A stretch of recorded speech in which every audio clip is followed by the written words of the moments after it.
এয়া হৈছে আমাৰ কাপোৰ কাৰাই আছে সৰু গামোচা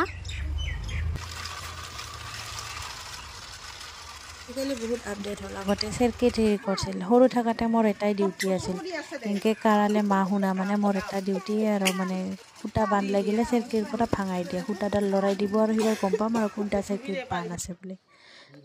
তো এনেকৈ কাৰা হোৱাৰ পিছত এটা এটা এইবাৰ ৰাহৰ ঘৰত মানে এটা এটা ঘৰত এনেকৈ মানে সূতাগিলা ভৰাব লাগে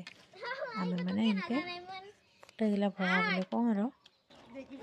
তো এলে হয়া গেল সূতা ৰাহত সূতা ভৰোৱা তো এইখিনি এইবাৰ ধৰি লওক কাৰা হোৱাৰ পিছত আমি এইবাৰ কি ক'ম চালাব লাগে তাৰ আগতে এনেকৈ মানে পনা কৰিব লাগিব তাৰপিছত যিখিনি মানে হয়া গৈছে আৰু চালাব সেৱাখিনি ঘূৰে ঘূৰে এনেকৈ এইবাৰ তাতে গাড়ীডালত সোমাই থ'ব লাগিব যিহেতু সন্ধিয়া হ'ল চবেই ঘৰে ঘৰে যাব লাগিব আৰু সেইকাৰণে এইবাৰ এইখিনি বাকীখিনি এনেকৈ থৈ এইবাৰ কালিকা আৰু চালাব লাগিব